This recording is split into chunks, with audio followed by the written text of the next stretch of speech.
half of all marriages end in divorce.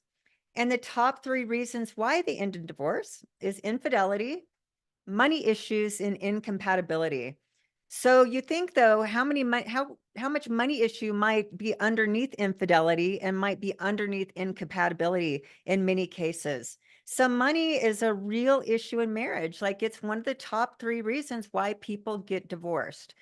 And the question is why?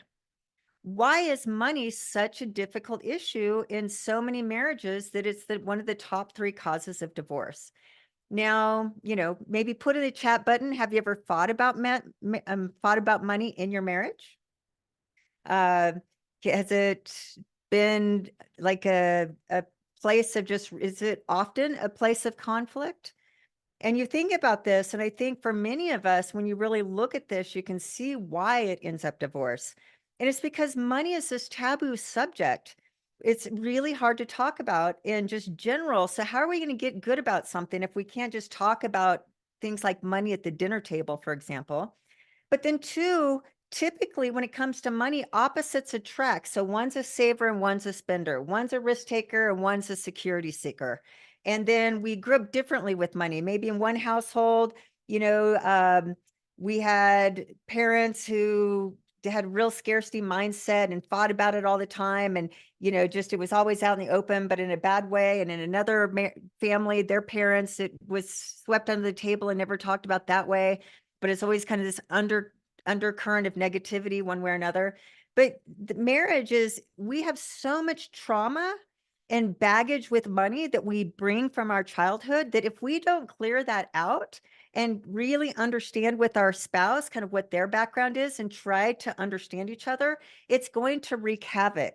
So money has to become a comfortable topic that first, where we have to unravel where we started, what our beliefs and all these things are about it. And then we have to establish our own ideas with money for our own marriage so that we can become aware that, yeah, what worked, it didn't really work for my parents.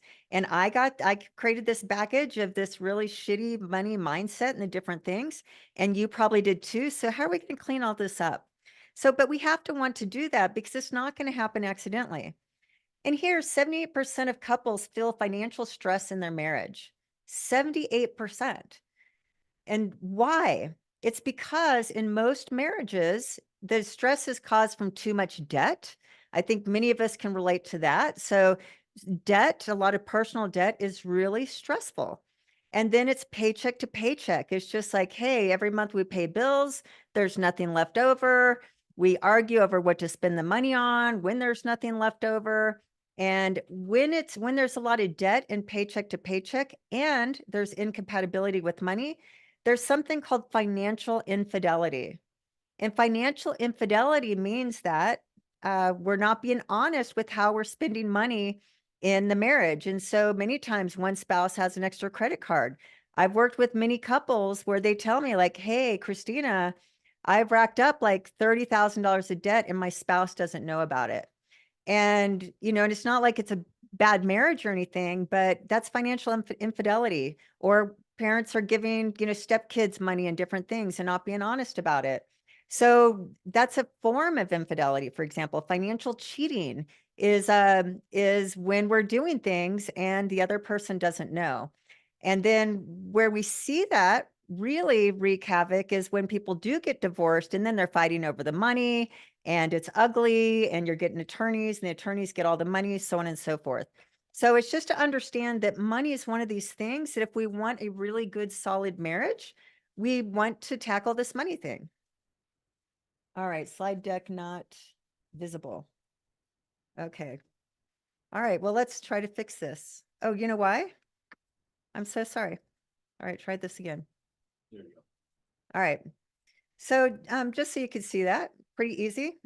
So half all marriages end in divorce, 78% of couples feel financial stress. Here's the reasons why. So ta-da, this is the first slide I wanted you to see anyway. So this is the 10 P's to power coupledom. And we're going to talk about these 10 P's. Again, I'm going to go through these pretty fast today. But just to see this, and you'll see the triangle. So promises, purpose, principles, and psychologies. around money. This is why I say these are the foundational elements. And so, again, if we're with our partner, we want to have financial promises, financial purpose, financial principles, and really understand financial psychology. But if money is going to be our partner, we want to have promises to our money. We want to have purpose to our money. We want to have principles with our money. And we want to look at our psychologies with our money. So we can have these individually with money and then collectively. And then wise money, this is where we learn money as a skill. We have a financial plan, we have a financial process and financial practices that are laid on top of that foundation. But that's where I put wise money there, because that's what Curbs and Curbs for Businesses is now, where I'm teaching how to money. Like, how do you now build money as a part of your life, and have a plan and build towards financial freedom, and to make money a power partner in your life and in your partnership. And then how we accelerate is through our packs and people, and ultimately partnerships. So this is a 10-piece to power couple that we're going to talk about today. All right, so number one is promises. And when we get married, we say, I vow to love, honor, and cherish you. And this is kind of the fundamental promises. So these are vows, and vows are promises. And how long into the marriage then does it take before maybe we're forgetting that we made those vows? But on the other side of vows is not just to say, hey, I will love you, honor, and cherish you, but we also want to say, I will always be lovable, honorable, and cherishable. Because if our partner says, hey, I'm going to love, honor, and cherish you forever and always, then we have to make it easy for them to love us and to honor and cherish us by being lovable, honorable, and cherishable. So just so you guys know, I actually got married over this past weekend. So this is really, really relevant. And it's fun to talk about this because we set our vows. And but it's to take those vows as vows. And I think that's where marriage can go, off track pretty quickly, because we forget the vows. But so this is to our partner, but also we're vowing to, part of this, it's like, I vow to be a good companion. So we want to be a good companion. I vow to be intimate. We're going to vow to grow old together, and we're going to vow to build wealth together, and we're going to vow to enjoy the journey together. So that's all part of these promises. But the biggest part is to be a good companion, to not lose the intimacy, to grow old together, to enjoy the journey, and to build wealth. So let's talk about that to money as well. Can we say, hey, money, I vow to love you. I vow to honor you. I vow to cherish you. And I vow to be lovable back, and honorable back, and cherishable back. Money, I promise to be a good companion with you. I promise to spend time through, like an intimate relationship with you. I promise, let's grow old together and enjoy the journey together, and let's build wealth together. Like, doesn't that sound great to have money as our partner to do that? So the first thing is, I promise to love you. And to love means a verb, and it's to be in actions that cause your partner to feel loved. So what do we do on a regular basis that causes our partner to feel loved? Like, where they know every day when they walk out the door, man, I am loved. Because at the end of the day, that's all we all want. That's what we're seeking for. That's what we're here on earth for, is for love. And when we feel love and we know we're loved, it transcends by, let's say, our partner, it transcends to every other category of life. Like, hey, I can go rock the world because I know at least one person other than my mother actually really loves me. So it's it's part of this to make our partner feel loved. And if they're good people, they're going to love us back. So that's the thing. And so it's still in the same with our money. And it's I love you for the way you are, and I love you for the way you're not. Means I'm not trying to change you. I married you, and I love you for who you are as a whole. If you choose to change, I hope we both change and grow together, but it's not my job to change you. So now let's put money in there. And it's to say, hey, money, I vow to love you. And now as a couple, what is it? If a couple, we say, hey, we as a couple, hey, we as Brad and Christina, to all of our money, we vow to love you, money. We vow to take actions that show you that you are loved.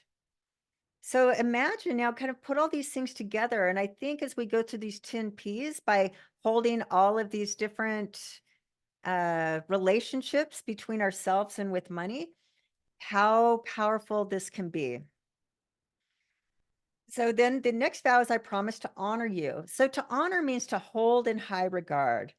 So to imagine our marriages, if we always hold our partner in high regard, like they're our number one, and they know they're our number one, and they come before everything else. It's like putting the relationship on a pedestal in a way to say, I honor you. I hold you in the highest regards. You come first. I hold you in higher regard than the president of the US, assuming you like the president of the US. But it just is an example of we want to hold them in number one regard. And when we put the relationship and our partner in that, and we are in actions to love them all the time, you imagine how this can carry over to just joy and fulfillment in the marriage. What we tend to do, though, is it's very easy to complain and show discontent and be pissed off of what somebody's not doing and find all the things that are wrong or irritable or annoying or triggering. And we get stuck there and we bring our bad complaining moods and low vibration moods to the relationship. And then, we can imagine how that goes on over time. So to be in the promises and the vows, we have to remind ourselves all the time that we get back what we put in. And if we can be the one that's putting in, we're going to get that back. If we're with a good person. So we want to hold in high regard. Now, money is the same. In our relationship with money, we want to hold our money in high regard, like to truly love it through loving actions and saying, hey, money, I love you. My first book was called Falling for Money, and it's a romance novel for your bank account. And people told me when I came up with the name for the book, they said, Christina, you cannot say falling. I think of my first name was I Love Money, and that people just totally nix that. Then the second was like called Falling for Money, and people are like, no, like that. People think that you're going to say that loving your money is good. And I'm like, but loving your money is good. So, I ended up that name anyway, because I just wanted that the point of the book of like, fall in love with your money and honor it, hold it in high regard. So when we can have these vows with our money, and now as a couple, we say we hold our money in high regard. We kind of put it on a pedestal in a way that we're just grateful for it. And we just have this mood that we have intention with this thing called money. And then finally, I promise to cherish you. And to cherish means I promise to care for you as an action. That's why it says in the vows, in sickness and in health, no matter what the situation, I promise to care for you. And that's part of what marriage is caring for each other. And care is different than love. Caring might turn out feeling like love, but it's to care and to protect. So we want the other one to feel cared for, like the little things we do that just make them feel cared for and where they feel protected. And that's the benefit. One of the number one benefits of marriage is just that feeling of protection and security. And that's a human need and human concern. So we want to be in actions and use our words that cause our partner to feel protected and cared for. Again, all of this is action and not just vows as a noun, or it's vows as an action. So again, let's put our money in. Money, I promise to care for you. And money, I promise to protect you. We promise to protect you. And when you start making a lot of money and having a lot of money, it's really interesting because you don't think about protection as, something to think about kind of in the beginning stages of building wealth and building your money. But the more money you have, it's amazing how much money you spend just to protect it through all different types of insurances. With business, you have key man insurance, and we all have homeowners insurance and car insurance. The more expensive the houses and cars, the more expensive the insurance. We have health insurance. We have liability and insurance, and we have all different types of protections that we set up to protect the legacy and protect the wealth that we work so hard for. So protection is something we want to build into all the places of our relationship and our relationship with money. All right, number 2 of the P's is purpose. And I say here, a purpose, on purpose, and passionately. So the thing with marriage and money in marriage is that purpose is so important. That again, I believe we all need to have our own individual purposes. That part of the meaning of life and enjoying life and that fulfillment piece is we know what our purpose is. We know why we're here, and we've got a purpose in mind, and we're always working to actualize who we are and learning to love ourselves and get growing our worthiness and connecting to that sense of purpose and building our confidence with who we are in ourselves and being able to stand on our own purpose and our own passion. And then collectively in a marriage, it's like understanding we each have a purpose, but then what is our purpose collectively? And it starts asking the question like, why are we together? Why you and not the other, one in however many millions are in the world? And it's just think that there's millions of people in the world and we chose and admit. Um, so to there's all these people, so we want to make our spouse feel like the number one in all the millions of choices out in the world. I choose you. So why did we choose each other? And what is our purpose as a couple? What is our purpose in a marriage? And purpose is intentionality. And yeah, how many fewer divorces would be if we set up what is our purpose? And the opposite of purpose is what's called drifting. And drifting, that what the best definition of drifting came out of one of my favorite books that's called Outwitting the Devil by Napoleon Hill. And he talks about this idea of drifting. And what he says is drifting without an aim or purpose is the first cause of failure. So drifting without an aim or purpose is the first cause of failure. Without a plan for life, concentrated effort, and persistent activity, you will have no means of controlling your own destiny. So that's like in marriage, it's like, hey, what is our destiny together? What is our purpose together? How do we make sure we don't drift and just like drift away and drift into the averages and drift in discontentment and drift with neither one of us are fulfilled? And the only way to stay out of drift is to have a really solid purpose, um, direction, purpose, why we're in this together, and how we're going to get over the hard things in pursuit of that purpose. In entrepreneurship, one of the differences between entrepreneurs that are successful and entrepreneurs that never quite succeed is this burning desire. Like they wake up every day with that burning desire to meet their purpose, to fulfill on a vision that has lots of clarity, to actually want the money is part of that purpose too. But it's burning. It's a desire. Like nobody has to pull me out of bed every day. The first thing I want to do is get up and go to work, because every day it's that burning desire to want to create my destiny, to fulfill on the purpose and be in all the juicy stuff that is hard work and things go wrong and it's solving different problems and 9 out of 10 things don't work out. But it's that passion to get up every single day. So the same thing is like, what's the burning desire in our marriage? And then what's our purpose with our money? And that's the big thing, is that's why I created the millionaire formula and how much money is enough, because that becomes your financial purpose. So as a couple, you need to answer the question, how much money is enough? How much wealth are we working to create? What are our timelines? What's your role? What's my role? But you have to be very purposeful. Otherwise, you're going to drift and you're going to be part of the status quo of finances, where 80% of this country are month to month. And 78% of the 80% say I have serious, like almost panic attack type anxieties around money, that much anxiety. So how we defeat that is we have to come up with what is our purpose. And that's getting complete clarity on the vision that we want. What is the life you're trying to create? And that's where the 7 F words come in. So these workbooks that I'm offering you, I mean, these things, I wrote these things. So when I offer them to you, they're not pulled off a shelf somewhere. They're not, they're not just kind of superficial. That's what I'm looking for. Each of these tools that I'm offering you are things that I've created for my own life. because I've always wanted to be purposeful. I wanted wealth. I wanted financial freedom.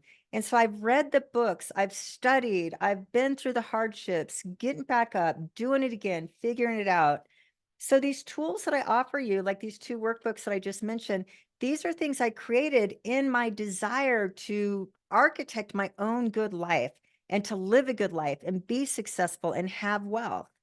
And all these tools, I use them regularly myself. So when I say, hey, I'm offering you these tools, one, just know that there's a lot of emotion and just thought and time in them. Again, they're just not a superficial thing that pulled off the shelf. Like years in many of these cases have kind of gone into developing them and continuing to evolve them and improve them. But two, that there's something that I use to live this life that's very full of fulfillment and wealth and all the things that we're talking about. So that's where the 7 F words comes in, and we'll get you a copy of that. But even if you get a copy, like, do the work. Do the work. You're here, do the work. And, there's the 80-20 rule. The 80-20 rule is only 20% of us will actually do the work. And, that's the 20% have a very different life than the 80% because we do the work. We get ourselves to the gym. Now, the final pass that I want to say that we have to have complete clarity. So in your marriage, what is the vision for which you want to create in the short term and the long term? And what's the vision around the family? So I want to share with you, uh, uh, the kids are in this weekend. And so Kel and Macy are in this weekend and their significant others, they're young adults and they're staying with us. And one of my parts of my vision for what is a good life is to have enough resources where that the kids and grandkids don't have grandkids yet, but it's probably not too, far away, that we could pay for the kids to and grandkids to come in, and we're in Park City and take them up skiing and spoil them. And, because they're in their 20s or late 20s. And remember all of us in our late 20s, how, you're working so hard and trying to start your life and you're completely confused and money's really tight and you're just starting to get your career on track. And it's hard in your 20s, and money is really tight. It's tight, it can be tight for all of us, but especially at that age. And it just like part of my living right now is like, I'm so happy because it's so nice to be able to pay for the kids to fly out and be able to pay for them to come up to the mountain to go skiing and to pay for the dinners and just all the things and be able to spoil them. And they're so grateful. Like they're old enough now to be grateful for these things, versus when they're kids, this is just, oh, we just go skiing is kind of, that's what you do. So anyway, it's lifestyle by design. It's like, no, it's actually living the vision and the dream. And that's what fulfillment is when you pre-design the future you want with complete clarity, and then you're in the journey and enjoying the journey of creating it. And then it starts manifesting and it's here. And there's just so much gratitude. It's like, it's happening, it's working out. And so again, there's the clarity of the vision, but another word in here that's really important is passion. And it's really easy to lose passion in marriage the longer you've been married, because what happens is marriage turns around tasks and checklists and grocery lists. And it's all about like these check marks of getting things done. And believe me, I'm very guilty of this, that this is something that can happen, especially in the middle of a remodel and different things. Is it, hey, did you get this done? Did you get that done? And it's just remembering that it's very important that we keep the passion alive. And what are we doing for fun? What are we doing for new experiences? And the money pays for the fun and the new experiences. So that's why money is such an important part of our marriage. And then what is our vision with our money? And what is our passion for money? So again, passion is the energy, it's the fire. Without passion, it's really hard sometimes to get yourself up every day. But passion comes from being attached to a future we want. So when we look at entrepreneurship, like we talked about, the ones that are passionate, they're so hell bent on producing their vision that's this energy that just kind of pulls out of us. So how we keep our passion and our marriage alive is by having great purpose. And so much that purpose, it's all funded by finances. So we want to have passion around our money. And the passion is the joy of making it, the joy of losing it, the joy of spending it, the joy of growing it, and just to have passion and fire when it comes to growing wealth. and having, and having the money that pays for the quality of our life. So all of this is built in together. And I don't know, can we have a really passionate, intense, awesome, fulfilling, healthy marriage if we suck at money or if money is a real strain or stressor in the relationship? I think probably not. All right. So purpose really is, what do I give an F about? What do we give an F about? Love, adventure, family, fortune. So one of my favorite books, let's see if I can think of it. Oh shoot. It's Mason, I think is his last name, but it's the title something like that. Like, what do you give an F about? And I'll find the book. I should have looked it up. I'm forgetting it, but it's such a great book. But in the book, he basically says you have to choose which you basically, this is what he says. There are only so many fucks to give in life, and you have to know what the fuck you exist for. Like, what are the fucks you care about? And everything else becomes a fuck yes or a fuck no. So that's a lot of fucks in one sentence. But that's basically that's what he says in the book. And I really like the book because he just really uh, synthesizes and distills down that they're really, in the grand scheme of things, there are so few things that are worth giving an F about, and everything else can go be a wayside. But what we give an F about are kind of out of priority. So this is looking at, what do we value? What do we care about? What do we not care about? In Curbs, for those of you that have been Curbs, we do this exercise. It's called Money and Meaning. And we look at everything you've spent on. So if you've not been Curbs, here's an exercise, but you look at everything you've spent money on for the last 90 days. I mean, everything down to the last dollar you spent in the last 90 days. And it's quite an exercise. If you haven't been tracking your money and it's disorganized, it's a difficult exercise to do this. But you want to go through all your Venmo accounts, all your bank accounts, all your credit cards, every place you've spent money over the last 90 days, and list it. And then put in a column, separate them. What are all the expenses that actually created meaning in my life? And what are all the expenses or spending that were pretty meaningless? And then you start to notice, like, oh my gosh, we spend a lot of money on meaningless, stupid things. And a lot of it is for external validation of what other people think of us, as opposed to what's really meaningful and fulfilling in our own life.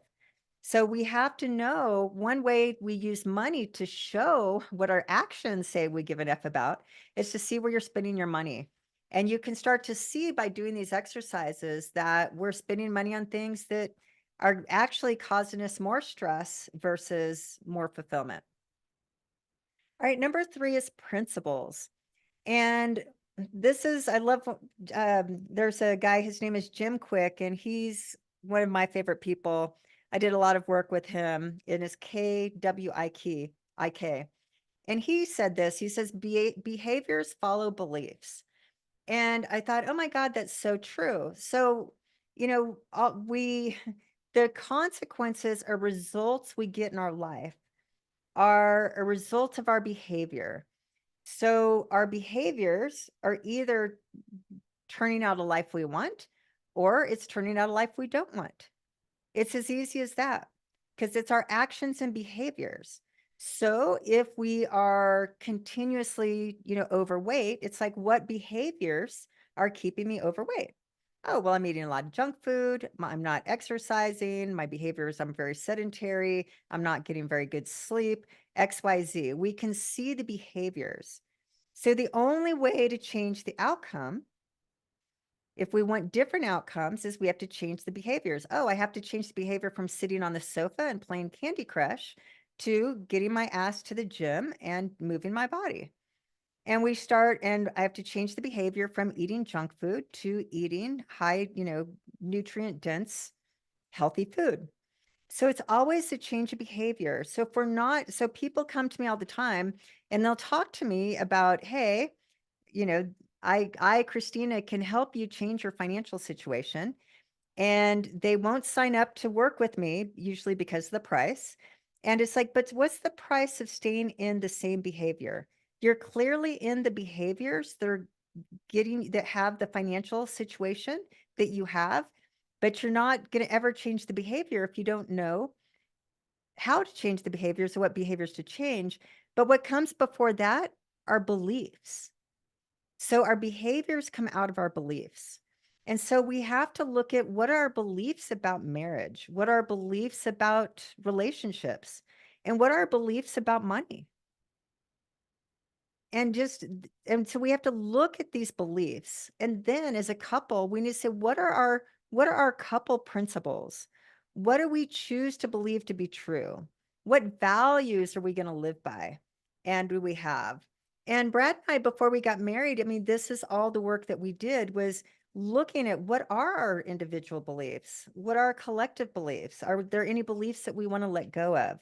And what are our values, individual values, couple values, and really looking at, and we realize like, hey, we have the same values, but we write these down. And if we ever get out of value, we've given each other permission to say, hey, these are our values. Are we acting in value? But it's looking at these things with this desire to want to have a good relationship. But what a principle is, it's a moral rule or standard of good behavior. So it's like, hey, what behaviors are we agreeing to? And part of the values is like one of our values is to be healthy. And it's emotionally healthy and physically healthy and mental, all the healthiness, relationally healthy. And that's the value. But we've said, hey, our marriage and relationship is the number one value. And keeping that number one and working on it is we put that value first. And then wellness is a value. And we're going to support each other in what we do to stay healthy and to eat well or to do the things and the family values. So it's just really listing out that values, but then what's our money value? And and what are the values and the principles that we're laying down that says, hey, these are our principles for money. This is what we're saying is good behavior and maybe bad behavior, and listing these out. And what is our rule for great conduct when it comes around money? So you can see that this can be, these are conversations that we need to have, but sometimes can be difficult to have. But that's why with marriage and money, I'm going to start talking a little bit here now and throughout the program. But if you've not done a call with me, or even if you want to have another one, but as a single or as a couple, to set up, we're going to put a link at the end, and Brad can put in a link even now, that if you want to set up just a consulting call, like a 30, 45-minute consulting call, but it's important that if it's not with me, you do this work with somebody else. It's like money therapy, that we have to get underneath this. If we're going to have money as part of being this financial power couple, we're going to have to get on the same page and talk through these things. And so it's really good to have a third person. That's why we go to marriage counseling and relationship counseling and different things, but they don't necessarily know how to talk about money. So I'm the money piece to talk to in this. But the idea is we have to really get down and start looking at what are our principles? What are values? What do we believe to be true about money, about health, about marriage? And spend time as a couple doing this. But then also, what are our values about money, and what do we believe to be true about money? And what do we believe not to be true? And how do we accept each other's beliefs? Where are we the same? Where do we differ? Can you imagine? Can you see how starting to have these conversations can really deepen and strengthen our relationship with our partner for money, or just us individually with money? But it's really important to do this work if we want to build wealth and financial freedom and abundance.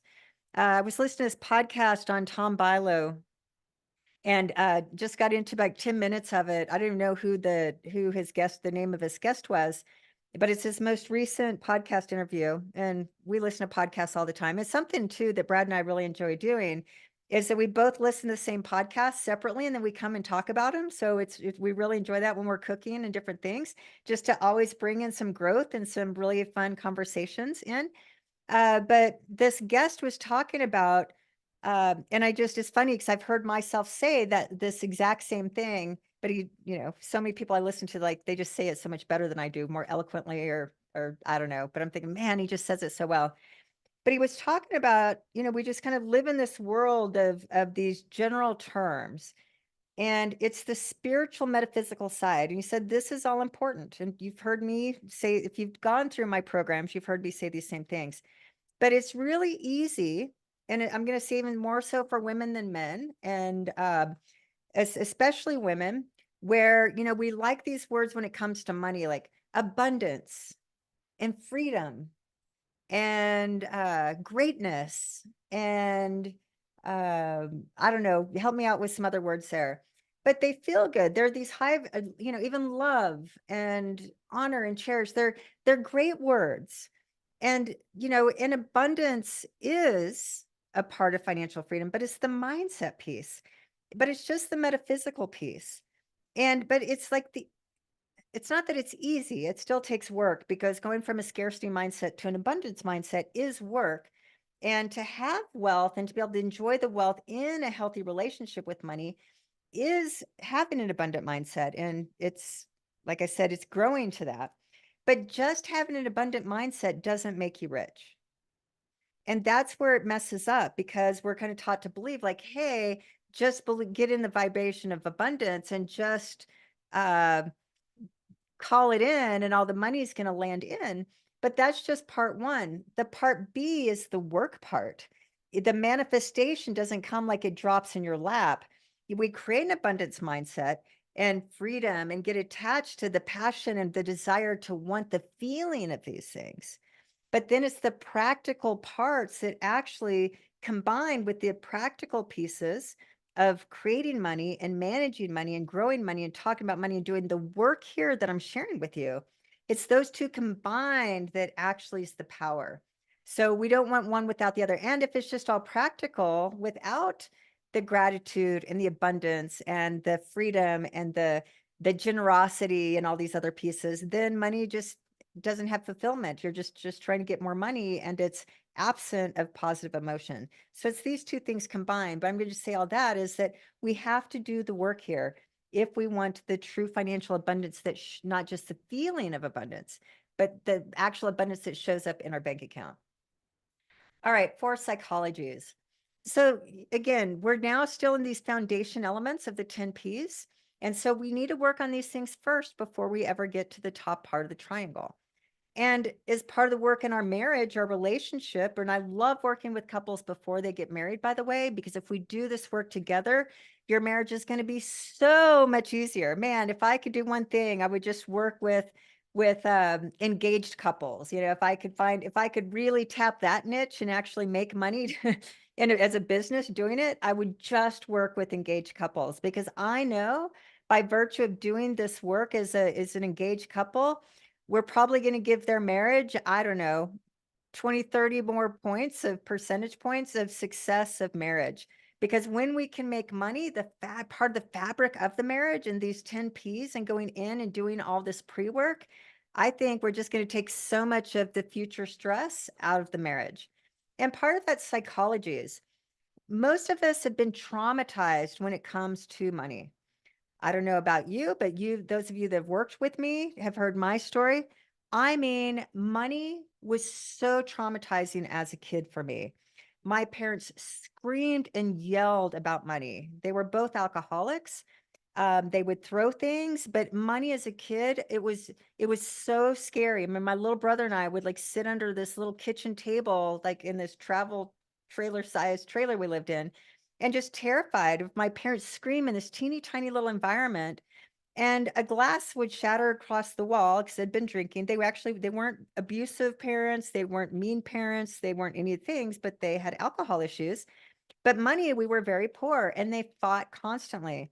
So imagine these two little kids sitting under the table, totally traumatized, hearing these things about money this, you don't do this, you don't do that, we never have enough. How are we going to feed the kids this month? And you spent that money and now how am I supposed to buy milk at the grocery store? So much family trauma when it came out of those circumstances. So mine was very traumatizing in a very loud sense. So I didn't realize even so much of that until much later in life. But again, that stuff sticks. And then my parents were very different. My dad was a spender and almost a little bit of a gambler. And my mom was cutting coupons, trying to save just enough money so that she could feed her 2 children. And so total opposites. So many of us grew up in environments like this, or we grew up in environments where our parents there was always, I talk to, you all the time and you tell me some of your family story. And the opposite is just as traumatizing, where it's always a stress and an undercurrent in the family but it's never talked about. It's swept under the rug.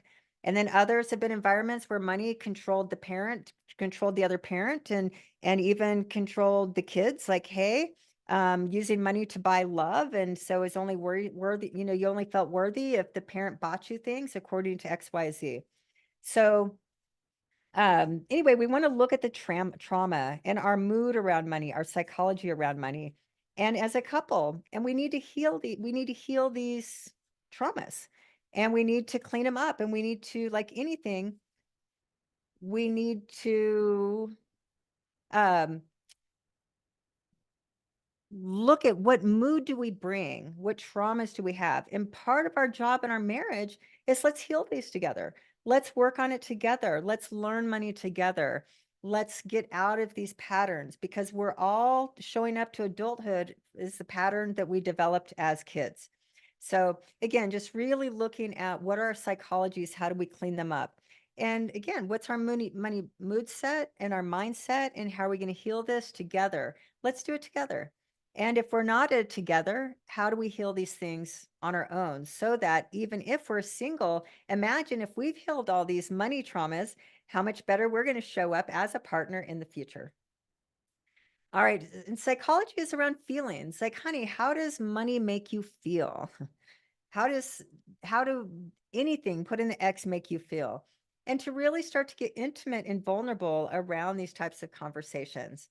And does this make you feel alone or afraid or empowered?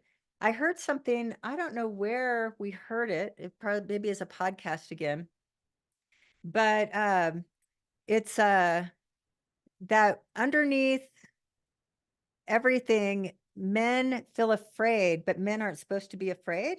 So it's really hard for them to admit their fear.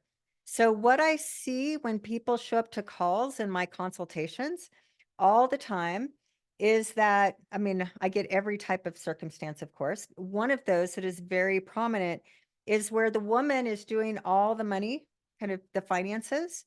She feels like she's failing because she doesn't know what she's doing, but she's kind of taken that role. And her husband doesn't want anything to do about it. Doesn't want to talk about it. It's just making, she's kind of taking this to do the best she can. She feels like she's failing because they're in debt or the different things. I mean, I can't tell you how many times I have this conversation. And part of this is like, and then the woman is feeling a lot of resentment because she feels alone and she doesn't feel empowered, and she doesn't feel like she's getting any help in her responsibility. And she's afraid to have the conversation because it's going to provoke a fight. But she doesn't know what she's doing either. But what happens, what I found to be true in most of these cases, if not almost all of them, is just because the man's afraid to admit he doesn't understand money any better than she does. So it comes from fear. And that fear is what is in the way. So we just have to confront these fears and like, hey, I'm terrified of this money thing. It was a shit show with my parents. And I don't know what I'm doing. We don't know what we're doing. So, but how can we get good at this money thing together? Oh, and then when it comes to women, women, for example, are angry at a lot of things, but women aren't supposed to be angry, so they mask their anger as other things. Men many times mask their fear as avoidance, and like I said in that situation, and women mask their anger with sometimes like sadness or these other things, and they're just pissed off. So anyway, it's just really starting to look at how do we feel about money, and how are we going to clean it up? And we have to get out of this mood of busyness. We're just treating each other like, hey, I'm so busy, don't bother me. Or, hey, we're so busy, we don't have time to figure out this thing with money. Or we're so overwhelmed, there's more to do than we can do, and we can never get it done. So we want to take some moments and just really get underneath that and realize that I hear all the time, like, hey, Christina, I don't want to take your money class, even though I know we really need it, because we just don't have time, or I don't have time. And it's just that funny thing is that it's just a matter of priority. And if money is important to our well-being and to our current life and our future life, then putting it off till next year is not going to help us out. Like, our future self is not going to have more time or money than our current self. So whatever is important right now is what we need to prioritize and put that first and make everything else around that. All right. So, honey, how does money make you feel? All right. Number 5, proficiencies. And this is skills. How proficient are you at money? So what is your knowledge with money? What's your skill set with money? And how are you going to grow with your money? And, in talking with lots of couples, just again, I'm an education junkie. So probably like you, I listen to tons of podcasts. I go to tons of master classes. I have to be learning all the time. And, uh, and so I learn fast and I grow fast because that's one of my values is personal growth. And then, Brad and I, as part of our marriage, we made growth a value of our marriage. And so we're always challenging ourselves to grow because what I've learned through all of this work is that in marriages, most people don't learn anything new. They just want to reinforce what they already know. So people get very stuck in the way they are. They're not willing to change themselves for the value of the marriage, number one, it's not our job to change anybody else. But if something really about me annoys the shit out of him and I can change it, why wouldn't I willingly want to change it? Not because he's forcing me to, but just, we want to do these things. But and that's part of the growth is learning together. Like, what can we learn together? That's why Brad and I love to listen to podcasts separately and then talk about them. And sometimes we listen to them together when we're on the road together and things. But we want to be constantly learning individually. But if one person is learning, I talk to couples all the time where one person's learning and the other person isn't, and then we start to outgrow each other. And I think we can see this all the time. And interestingly enough, statistically, the difference between men and women are like learning new skills in like records. Like we know they're the majority of people that are going to college. Women now are percentage wise attending more college than men. There are more women in med school than men. There's like women are, if you see up on master classes and things, many times women are a majority of the audience. So, probably a lot of history there. But women are really showing up to learn. And unless it's maybe a very teeny tiny business niche, men aren't showing up as much. Again, I'm generalizing here. But what are we going to learn together as a couple? And again, what about money? What if we learn money together as a couple? I mean, just ask yourself, if we got on the same page and learn money together, do we think we can have a better financial future? And I think that the answer is pretty obvious. So why wouldn't we want to learn money together and have money become a proficiency, a skill set? And why can't we grow together? Because that's what we want to do. Is when it comes to money, if we can get on the same page, make promises around money, have principles around money, have our purpose around money, have passion around money, and now we have a skill set around money. How do we think our financial future is going to show up differently than not agreeing on these or talking about these things? I mean, I think we can see that it can be a night and day difference. But I believe that both partners need to have a basic understanding of money, the principles, its laws, its operations. I believe it is a responsibility of our marriage as part of those promises that I did to be a protector and care for the marriage and bring my part. It is my duty to at least have a fundamental understanding with money and to clear my shit up. Because if not, it's going to cause problems in the marriage. Ignoring it's going to cause problems. Fighting about it's going to cause problems.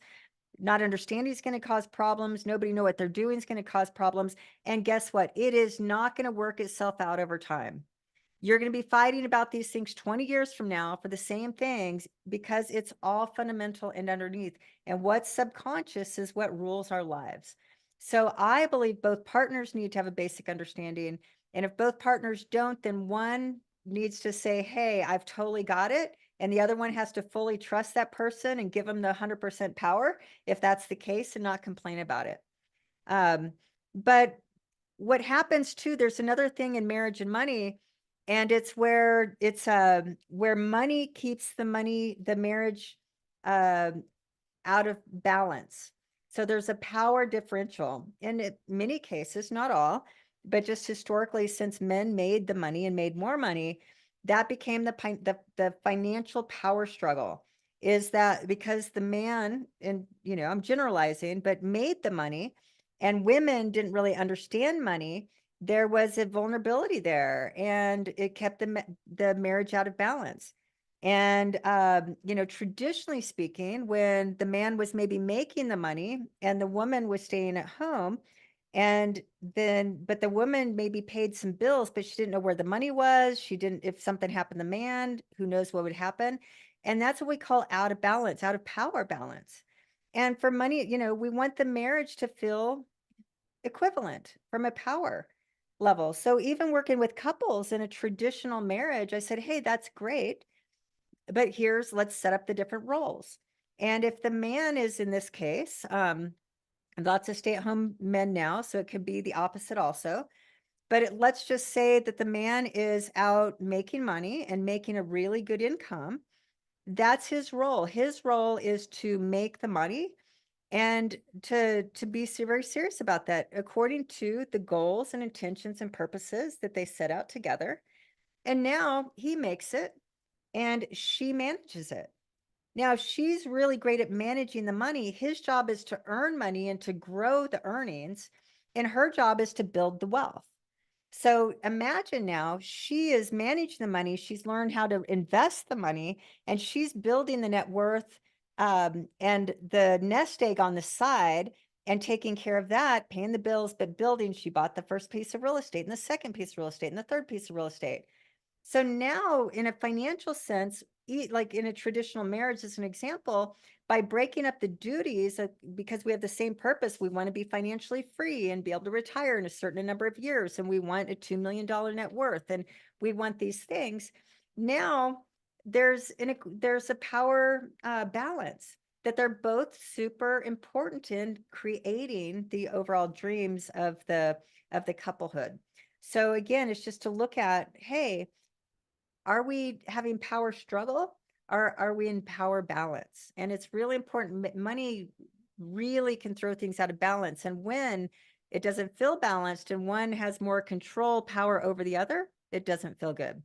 Um, and then also proficiencies, it's really important. I can't tell you how many people I talk to on either side where, hey, there might be a will, or there might be an estate, or there's not even a will or an estate. And what happens if one of the family dies? And I just had a past student, a past client, and she connected with me. My son had actually was helping her and her husband buy a house in Austin. And then he called me and he said, Mom, you're not going to believe this, but Dorian died, which was the husband, just out of the blue. Just he was showing him property one weekend and he had died the next weekend. And so anyway, I followed up with the wife because she was an old friend of mine, and talked with her, and she said, yeah, Christina, clearly he died unexpectedly, and he was, I think, in his early 60s. And she said, you know what? He never did his will. And it's just a shit show. And she said, and things just, there were documents. I don't know where they are. And I know I was in a will, but he just left her, and they both had kind of their separate, made their money separately, and she did well financially on her own. But now it's just total chaos because they didn't have these conversations, and because she didn't know where half the things are. And a year later, when I just talked to her about 2 or 3 weeks ago, she said, I'm still trying to clear it up. So it's things like this where just these proficiencies, we want to make sure, as far as how we care for the marriage, that we're taking time to set up the estate, to set up the wills. What are the passcodes? Where is all the money? What do we have? Where do we have it? And make sure it's very easy for the partner and the kids to know these things. So proficiencies, what do we know and how do we know how? What do we not know? What life skills are we missing? Where do we need to learn and grow? So that's just part of the work we want to do, is ask ourselves where to grow. And I'm always saying, I think if you start with money first, there's all this personal and professional development out there. And money is like the thing that people learn last if they ever learn it. I think if you put it on the priority list and learn it first, a lot of those other things we're going to learn and grow to do are going to be a lot easier. All right. So now we get out of the foundational elements and we're into what we call the wise money piece. And now that we've understood and we've got, like you said, we've got our promises between ourselves and money. We know our purpose, our life purpose together. Why are we together? We've got our principles and what do we agree on and what do we believe to be true. And we are kind of foundationally set. So now the next step is we need a plan. How are we going to get from where we are today to where we want to be in the future? And so we need a plan. And that's why I said the 7F words is kind of a guide to help you get there. But real plan, and you see the image there where they're, a couple that's looking at plans together. And I look at that. If we say, hey, we want to build a house together, we have to start with a plan. And you have to sketch out like, hey, do we want a single story or 2-story? And how many do we want, 4 bedrooms or 3 bedrooms? Do we want it facing east or do we want it facing west? Do we want it to, I don't know, have a study or no study? And but it starts with having the conversations. When you work with an architect, they can't build the plans until you get the fundamentals right. How many bedrooms and bathrooms at a minimum, and go from there. So then you build a plan and then you start building the house off the plan. So if we're going to have a plan for our financial future, we have to have it drawn out. We have to know what do we want to create and have something to look at and something to follow. And that's what we do in my money school is we create that financial plan. But it's just knowing that we're asking ourselves, where are we today? The good, the bad, the ugly, being very honest about it. Where are we financially today? Where are we in our marriage today? But where do we wish to go next? And then the third part is who can help us? We cannot go at it alone. So we just have to know that, hey, in these important areas of life, who can help us? Sometimes in our marriage, it's maybe there's a therapist or something. Brad and I have a person, her name is Christy. And if we get to a place in our relationship where we need help, she's our person. And, maybe we don't ever have to work with her very often, but she's our person. She was actually on this call. She had to jump off. Oh, she was on the call and she had to jump off. That's funny. But it's who's your people. If it comes to money, who can help us? Maybe I can help you on the proficiency side. I would love to work with you, of course. But who else would be on your financial team and can help you, for example? And who can help you navigate problems? Who can help you with parenting? Who can help you build a business? Who can help you with these different things, but help us? But it's so easy, especially for entrepreneurs. And that's what I do. I work with entrepreneurs. And it's so interesting to me that as entrepreneurs and those, like I said, that we're passionate, we have a purpose, we have a plan, we're going to go do it. We're very financially motivated, like make a lot of money doing this passionate entrepreneurial thing. And we listen to podcasts on business and marketing, and we read the marketing books, but it's lopsided. Why aren't we putting that into our personal life as well? That same momentum, that same energy, because if we're just success focused, that success many times just going for entrepreneurs, just going after the success actually causes problems in the marriage. So again, it has to be balanced. We want the success of our business to fulfill and part of that life purpose and to be successful in different things, but not the sacrifice of our health, not the sacrifice of our marriage.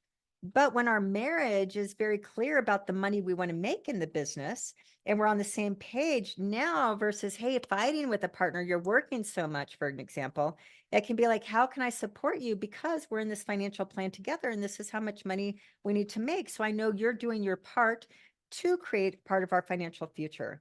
So again, we want to start at home, and who can help us at home navigate these things like health and relationship and money, these 3 big pillars. Processes. This is the how, the proven strategies and techniques. So what processes do we follow for parenting, for example?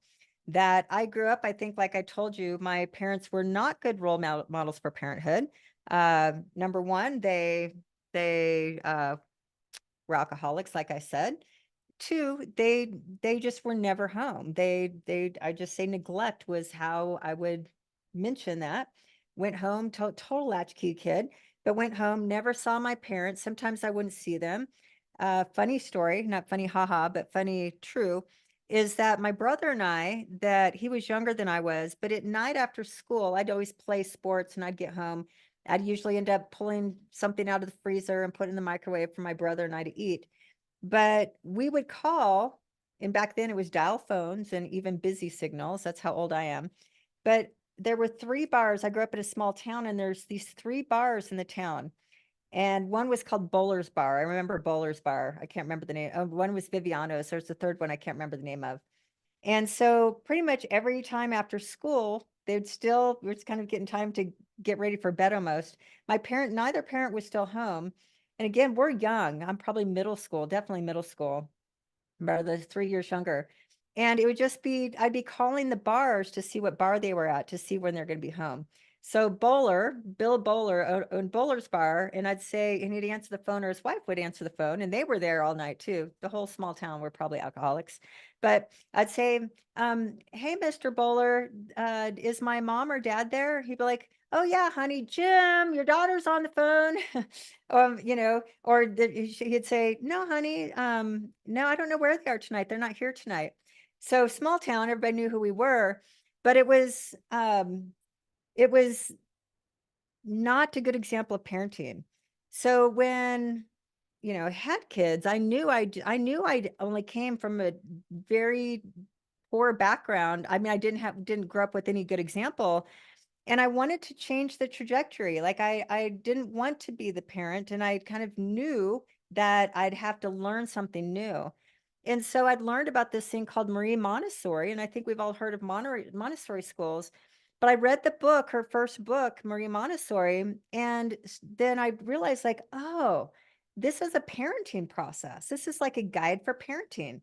Now it became a school system, but basically, when you read Marie Montessori books like I did, reading those books and then getting my kids in Montessori school, that was the process for parenting that I could adopt and not just trial and error it necessarily.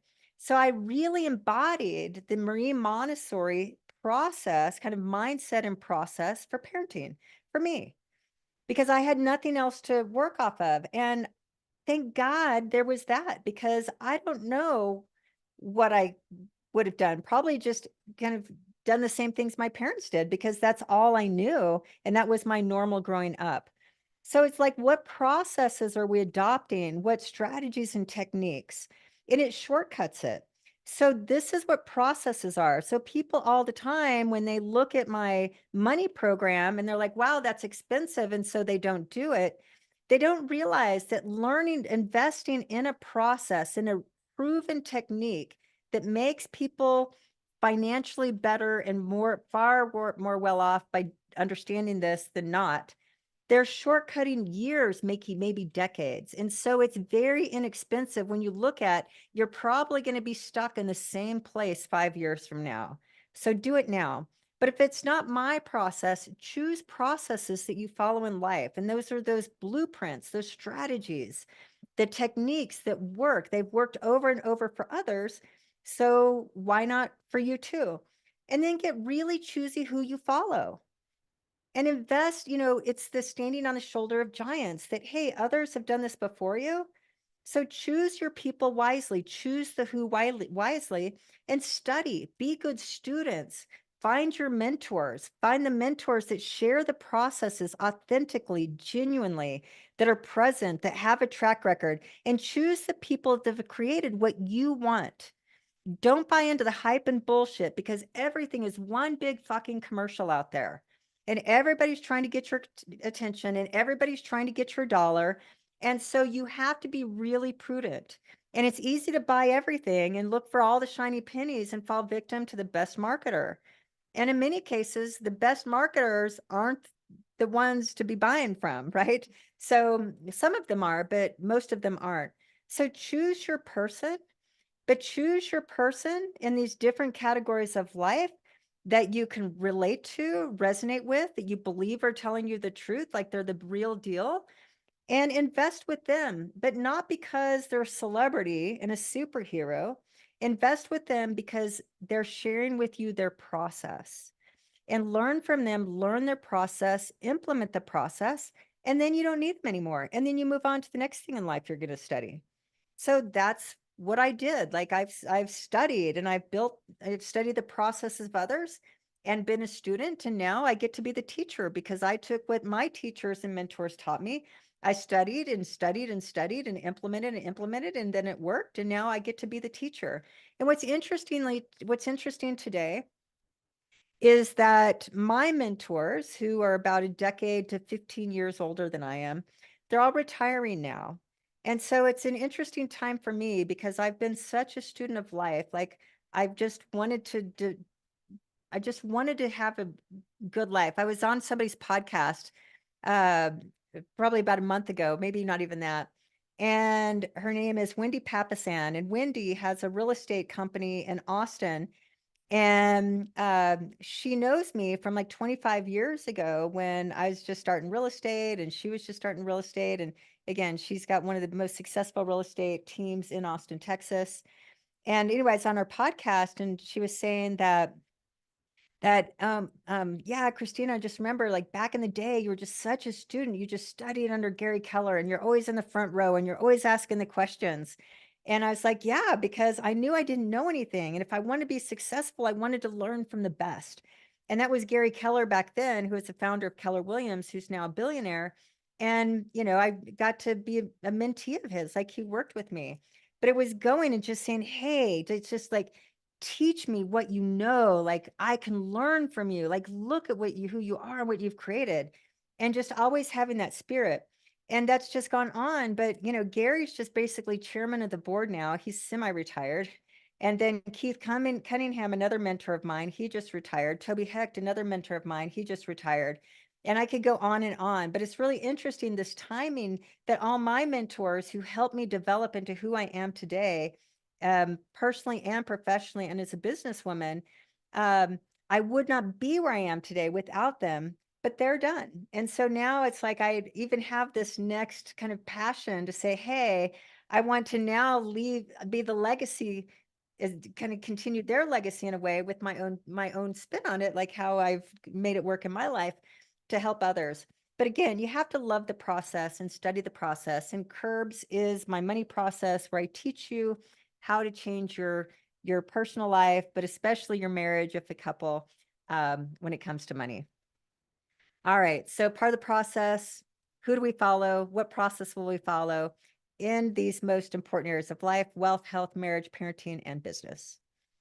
All right, we're getting to the end here. I'm going to go to 12:30 Mountain Time, so just about 10 more minutes here, and I'll open up to any questions. All right, 8 is practices, and it's to understand that uh, habits and practices, they're what create the results.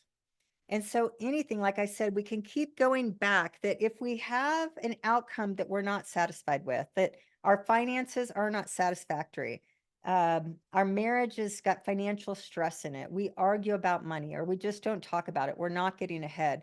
That's the result. We call that unsatisfactory. So when we have anything in our life that's unsatisfactory, there's an order, like the dominoes. That's the last domino. The domino before that is, what behaviors am I in that are causing this unsatisfactory situation? So some of those behaviors can be like, we don't talk about money, we don't have a plan, all the things I just talked about. We overspend, we get in too much debt, we spend when we're happy, we spend when we're sad, we put things on those are the behaviors that are causing the unsatisfactory outcome. We don't have the behavior of saving, we don't have the behavior of investing. So it's the behaviors and the lack of behaviors. So now, but what we go before that then is what our beliefs, but those are the subconscious things. And subconscious, as we know, I mean, we can't see them, but those the narratives that we have, the beliefs that we have. If we believe money is bad, our behaviors are going to prove that to be true. And then we live with the unsatisfactory situation. So it's just to understand that all of this is a process until we get it right. When money starts turning out successfully, it's like, all right, we've got it figured out. We don't have to worry about that. We've got all the things we talked about. We've got the right system. We've got all the things. And now money is easy peasy. Now we can go work on a different part of life. But it's just to understand that when we we want to turn our life into a set of practices. I was having this conversation with my son Kale, and he's in real estate now, and he's working all the time. And real estate can just own your life if you let it. So what's really important to be successful in real estate, since it tends to be nights and weekends, and it can be just all consuming. And that's, I think we can all relate as entrepreneurs, that can be the case. But he's saying like, yeah, mom, I said, hey, how's your running going? And he said, oh, it started off strong, but now I haven't found time, and I'm trying to fit in time and make it fit here and there. I'm like, hey, babe, if you're trying to fit in your exercise, it will not work. You can't squeeze it in. It doesn't work that way. So you have to work it opposite. And that if exercise is important to you, which we all know it is, then you have to turn it into a practice where you don't think about it. It's just something that you do naturally. And so it's like I was telling him, like Monday, Wednesdays, and Fridays are my Legree day. That's when I get up and I make my 6 a.m. class, and I don't think about it. Like I'm on their schedule forever, Monday, Wednesday, Friday, and occasionally I'll change it when something comes up. But I don't think about Monday, Wednesday, Friday. Those are my strength days. And then the other 2 days, are things are built in. But it's like, because exercise is a practice. Marriage needs to be a practice. Like marriaging, what are we doing to keep our marriage strong as a practice? Wifing, husbanding, like putting the ing to these things. And to understand, marriage is an event, wedding's not an event, marriage is a practice, and money inside of our marriage needs to be a practice. How are we doing it it's naturally? And who's in the books, and how are we talking about it? And what are the reports, and how are we keeping it? How do we know if we're on track? And all of this money needs to be a practice in your marriage to create the financial results that we want. So we need to look at what bad habits are we in, what good habits are we in, and what new practices are we going to commit to together. And this is how we keep it alive, always growing. And it's easy to drift. It's so easy to get status quo. Why? Because our brains and body are lazy. That's what status quo is. That's what drifting is that our brains and body are lazy. It doesn't want to do hard work.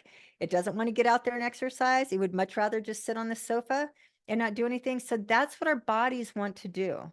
But that's not where success in life turns out. So we have to go against that natural, just status quo of our body, and we have to be and act outside of it. And that's what our habits and practices are. If our habits to sit on the sofa, we're going to get the consequences. If the habits not to look at our money and manage our money, we're going to get those consequences. But we want to look at replacing those. But it's really easy to drift back to that status quo. And that's okay. We're human. Life is life. But it's having the conversation between us based on those values we talked about. Like, hey, we've gotten kind of lazy here. We're drifting. We're off track. What can we do to change those behaviors and habits to get back on track? And how are we going to continue to grow and learn together? All right, number 9. We're almost at the end here. Number 9, I love this one. And this one is called the pact. And the pact is based around truth and trust and agreements.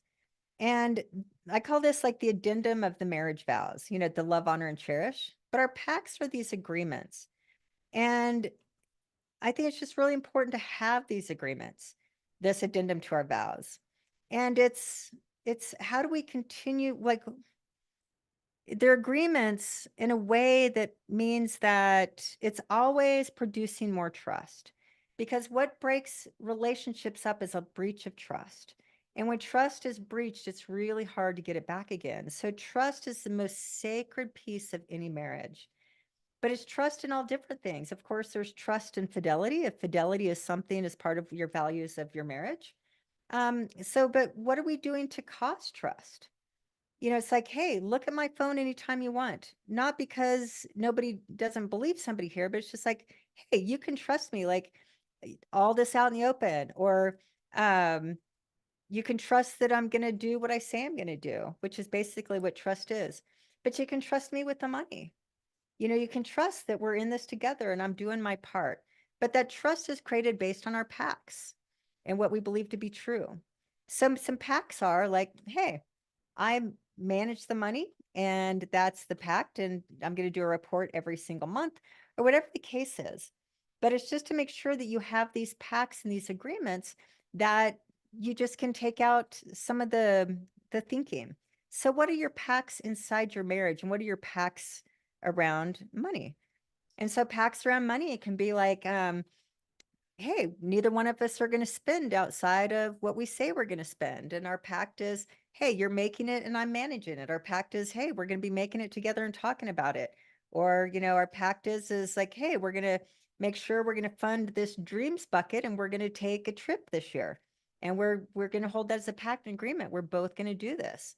So we want all these different series of pacts, and they may change over time. But I just love this. Like, what are your agreements?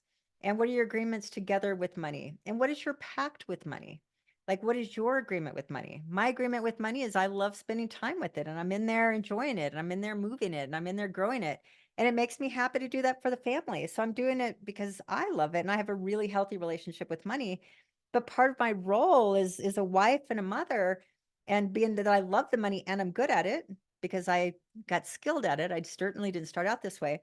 But that's part of my pack. Like, hey, I'm just going to help grow it and all these things and talk about it. And it brings me so much joy to be good with money so that I can bring more financial abundance and experience and all the things to my family, because that's part of my happy buttons. I couldn't be happier. Like, all my kids and everything right now, I am so filled with happiness. They're all up on the ski mountain right now while we're doing this webinar. Um, but I am such in my happy place, like I said. And a lot of that comes from the money, but it comes out of this skill with money and this love of money. And now the spending of it in a way that's meaningful, that brings so much joy. And our money is meant to be spent. That's what it's for. It's not meant to hoard. It's not meant to just stuff away. We just want to have enough money stuffed away so that our future self can spend money in the future, and understanding what that means. But again, it's money is such a rich part of life, and that's what we want to get good at. And we want to create this thing called wealth and freedom and time. And if that can be the pact of your marriage, it's just going to be so much easier, and you're going to create great things, and you're going to have the money to be able to pay for it. And having financial abundance, I think I heard something the other day. It's like money. I think there was a quote. It said, if you think money can buy happiness, you don't have any money.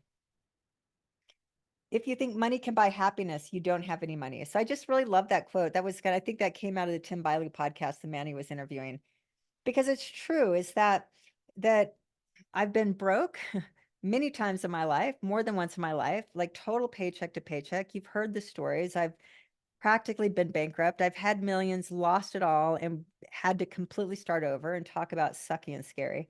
So completely broke and had tons of money. Now I can say with more money, much of life is easier, but it doesn't make it happier. So you can get pretty rich in life and realize like money doesn't make you happy. It makes life a little bit easier, but it doesn't make it happy.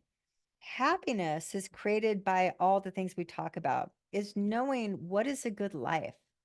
If you had the money, what would you spend it on? And when you spend it on things that are meaningful and bring joy, that's where money and happiness coexist.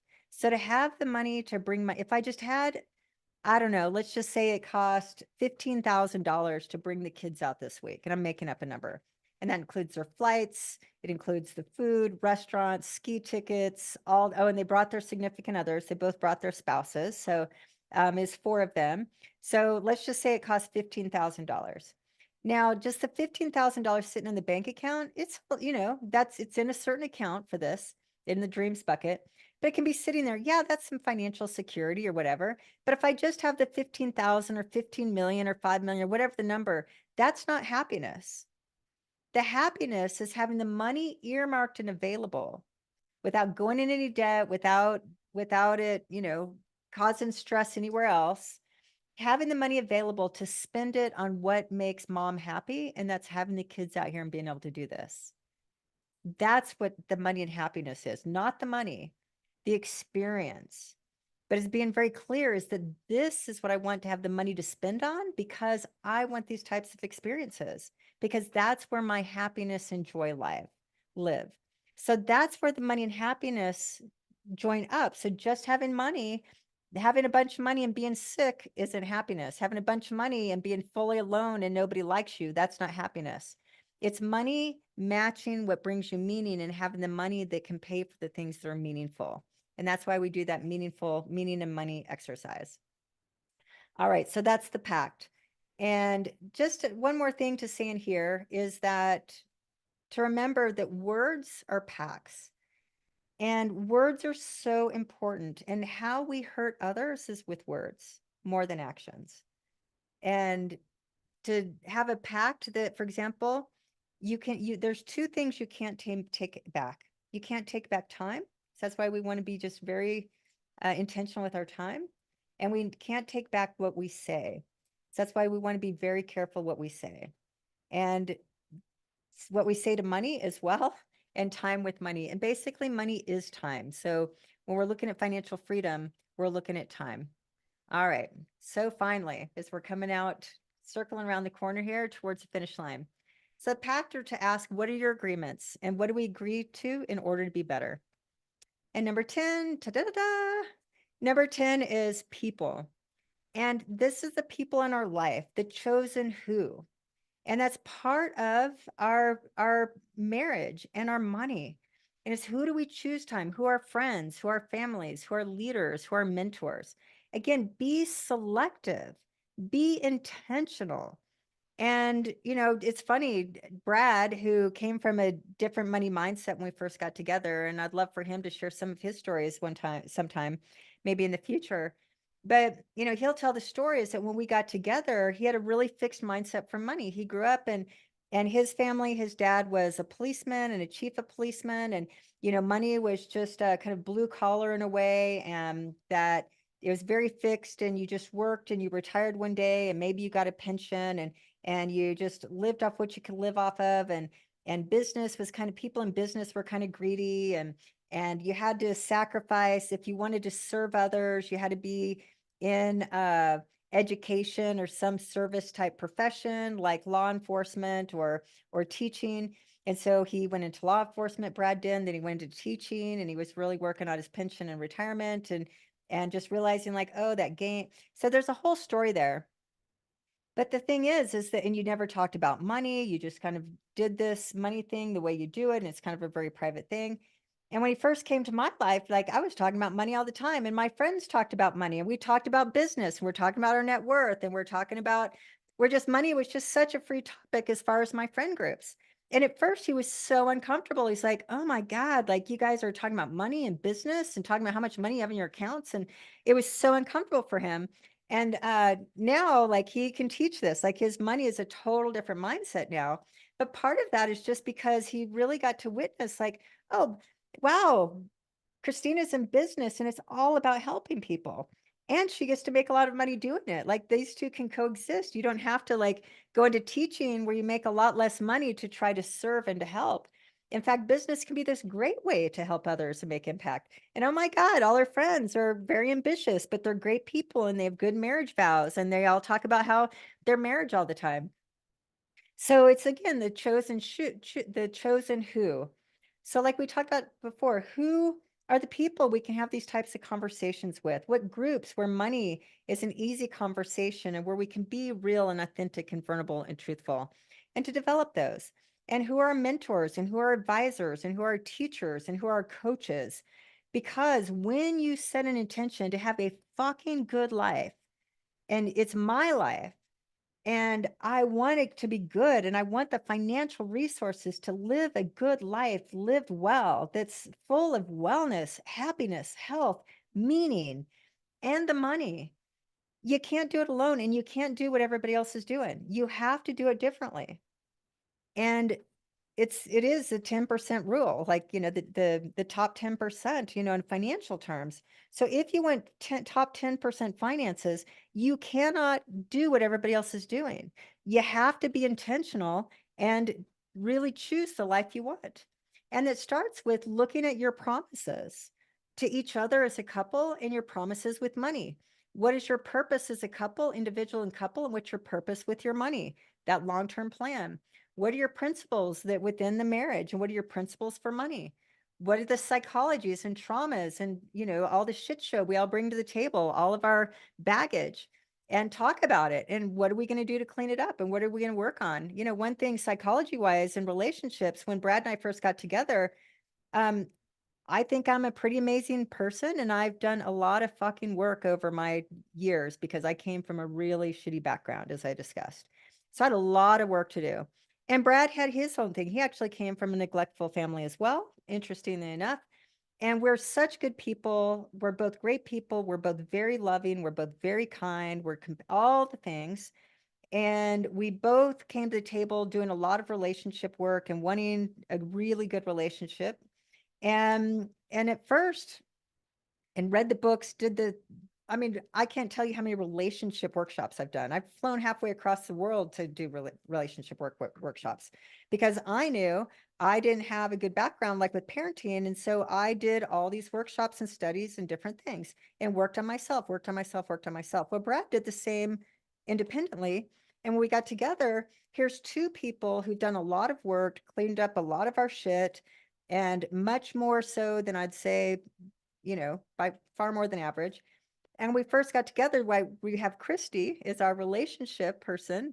She's our person we go to, is because we learned something. We did a workshop together. We did this marriage workshop together. We weren't married, but we did this marriage workshop.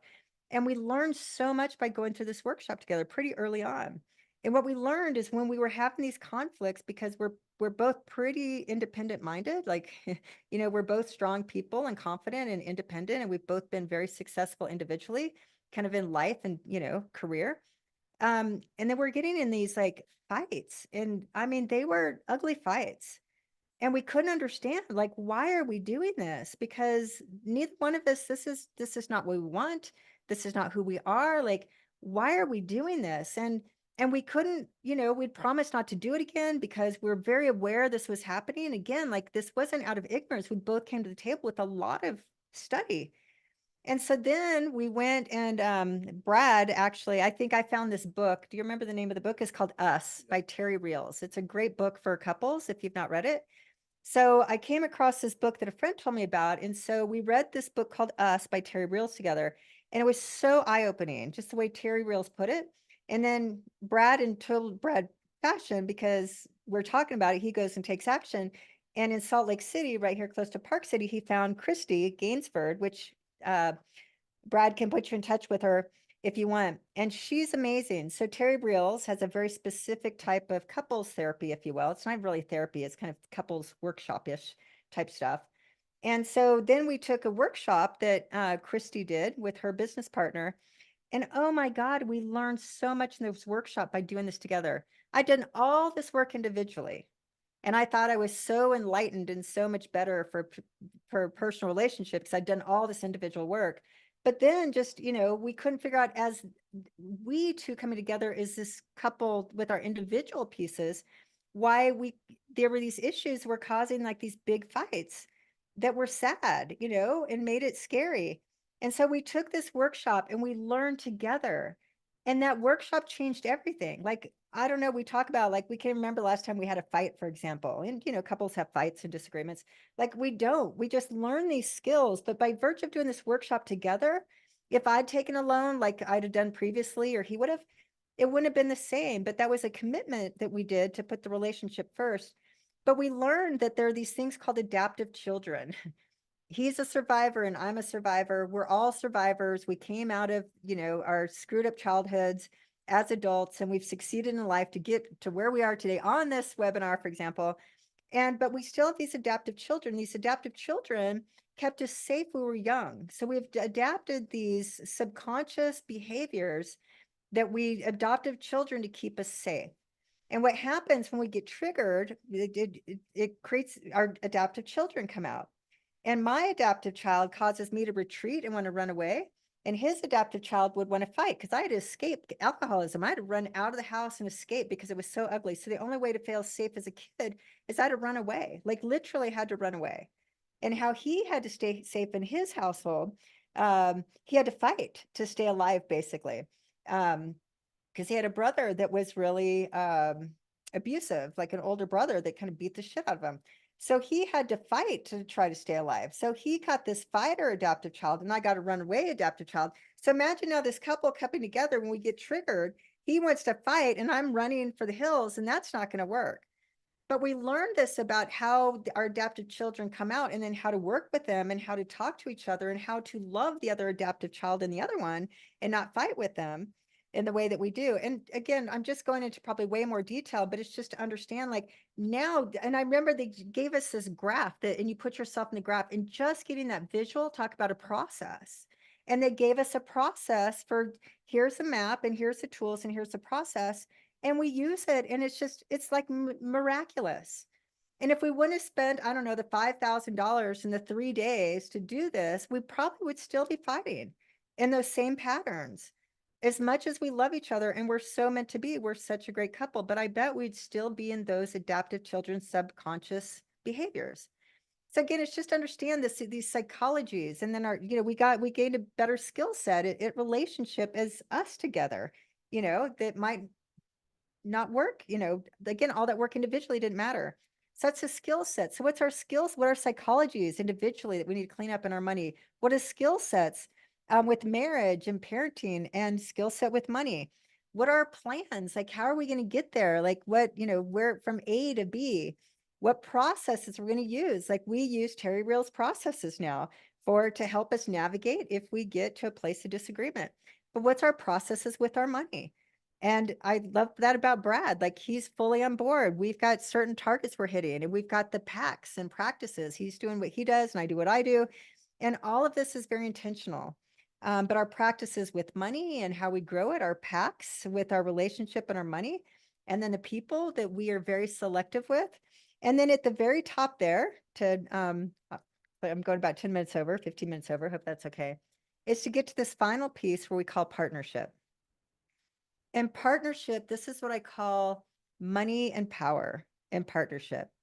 That as entrepreneurs, if you have a business partner, the only way, and again, I work with so many entrepreneurs, and I can't tell you the number of partnerships, business partnerships, that the partnerships end.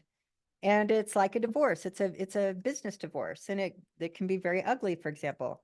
But regardless, the successful business partnerships, they're successful because of all the things I just said. But basically, we have this purpose, this ambition, and this vision of the business. And we're both business partners, but we both want the same thing out in the future. And I'm doing my part and they're doing their part. And we talk about it and we have our agreements and we have to build trust and we have to have our different skills. But we're moving towards this future together. That's what makes a successful partnership. If the vision's not the same and people aren't putting in the same amount of effort to get to that, it's not going to work. But even in the most successful business partnerships, at the end of the day, let's say all the money is paid out or whatever, but partner A takes their money and their piece of the business home to them, and partner B takes their money and business and takes it home. So at the end of the day, there's still not a full commitment at the end because they're taking it to their separate families. When we're a partnership with our marriage and our relationship, and it's a relationship, we're in a partnership with our money, we're working towards the same goal. There's no other agendas, there's just the agenda. So you want your partnership to have the vision. What is our dream? What is our strategy? What are our roles? And a true partnership, like a business partnership, and the money part of your marriage and relationship, that is the business piece. And if you're on the same page and you have these conversations, there's no reason why you can't be rich. There's no reason why you won't be financially free. And your relationship is probably going to have a lot more roots and anchors and strength than disagreeing with one of these most important pieces called money. So I want that for you, where your marriage becomes your most profitable business adventure. So it's a venture and adventure. And finalize that I don't know if you guys ever saw, it was called Wonder Twins, and the two twins would hit their knuckles like this and they would activate, and I think he would turn into water and she'd turn into fire, and then they could go conquer the world together by bringing on these superpowers. And that was one of my favorite cartoons growing up, as Wonder Powers activate. And so that's what we get to be. We really get to be as a power couple. We can bring out our individual superpowers and we can produce whatever we want. But again, they couldn't have been in disagreement. Otherwise, they couldn't have saved the world with those individual powers. They had to be aligned. And that's what we're doing is we're going out as a couple to conquer the world in a way and to get on the same page and to become a true power couples where we activate. And we activate especially this thing called money. All right, so that's my 10 piece to power couple. Thank you so much for you guys showing up. That was my first time to do this in however many years, although I kind of totally rewrote it. So hopefully it's okay. You guys gave me a practice session. And here's the thing, I call it coupling. If you've done work with me, you know I try to work to turn everything into verb, not money, but money-ing. Like what are we doing is the action with our money. So coupling. And part of the coupling is like how to turn your relationship into a financial powerhouse. So you want your house to be your financial powerhouse. And in your household is where you grow wealth and financial freedom, abundance, not your business and not your career. So we need to bring money home. So Brad is putting in the chat a link to my calendar. If you've been through curbs before, feel free to check in again. If you're individually, or a couple. If you're a couple, couples that do this work together have exponentially better results than singles who are married because we do all these things in my school and in my programs. But go ahead and just set up an appointment with me and let's chat. Let me be your money therapist, that be that third person that can listen to you as a couple. I'm pretty good at financial therapy, believe it or not. Never gone to therapy school, but I've become a pretty good financial therapist. Can't help you other places. Maybe I could, but when it comes to marriage, I mean, when it comes to finances. So if you're a couple, let's set up an appointment. But even if you're single, married, or not married, and even if you worked with me or not worked with me, go ahead and set up the call and we'll spend about 30, 45 minutes talking and just see where you are. And when it comes to money, it's a hard thing to talk about, right? There's so much vulnerability. There can be shame. There can be embarrassment. I don't want Christina of all people or anybody to know how shitty my situation is. And I'll give you a story. So there is a couple that that I'm working with, and again, I just want to get up this mindset that more money will fix all of our money problems. So cute couple, young, probably mid 30s and mid to late 30s, couple kids. Combined, they're making close to a little over $400,000. So I'm just sharing this story that they went through a CURBS program together and that changed their life. And they're continuing to work with me now because it's some one-on-one and some different things. But they said, oh my God, this changed our life. They're earning over $400,000 as a couple and they're month to month. And they have like close to a six-figure tax bill because they didn't know how to pay their taxes and some different things. So money was the one thing that was causing so much stress and anxiety and hardship in their marriage, even though they love it. It's the one thing, the rest of their marriage is great. But it's just to say again that you think if I had $400,000 a year, we wouldn't have many problems, but expense creep and all the things that I teach. And so now a lot of the work with them has been as a couple, just what we talked about, but how we develop these things as a couple. And they told me, they said, we want to be a power couple. We want to become a power financial house. We want to become financial free. And we're going to learn these things and do these tools so we can take that money and know what to do with it. So anyway, if you're a couple, oh, and they said, man, doing this together is what changed our life. So I'd encourage you, if you have a partner, let's get on a call together. If you can't get him or her on the call, that's okay. One is better than zero to change the financial situation. And if you just, again, just want a little money therapy session or want to talk some goals or what to do next, here I am. All right, so I'm going to go off screen share. I'm going to wrap that up by saying thank you so much. It's really hard for adults to listen to the chatter, me just talking for 90 minutes straight. But congrats for doing so. Set up a call, set up a call, set up a call. There's no shame. You can be in any situation. And it like, oh, I think what I was telling the story with the couple is they said, you know, we were so embarrassed. We almost didn't sign up to work with you because we're so embarrassed to say that we made $400,000 and we couldn't pay our bills. And we had so much embarrassment to set that up, but a friend told us just to get over it and to set up a call with you anyway, that ultimately this has changed our life. So no matter what our situation is, if we have $100,000 of debt, if we make, and we're ashamed about that, if we're paycheck to paycheck, if whatever the case is, like them, that's a good place. So when we can connect to that fear, that shame, that embarrassment, and connect to it and then take action anyway, that's what helps us grow. So anyway, no matter what the situation, don't let any of those feelings keep you. And I can share with you that no matter where you are financially, I've been there. I've been the $400,000 and have tacklings in month to month. I've been where I've been negative a bank account. I've been where I had millions and lost, like all the money situations that any of you are in. I promise I've been there at least once in my life, and there's a way out. So again, I'm easy to talk to. Let's put it that way. All right.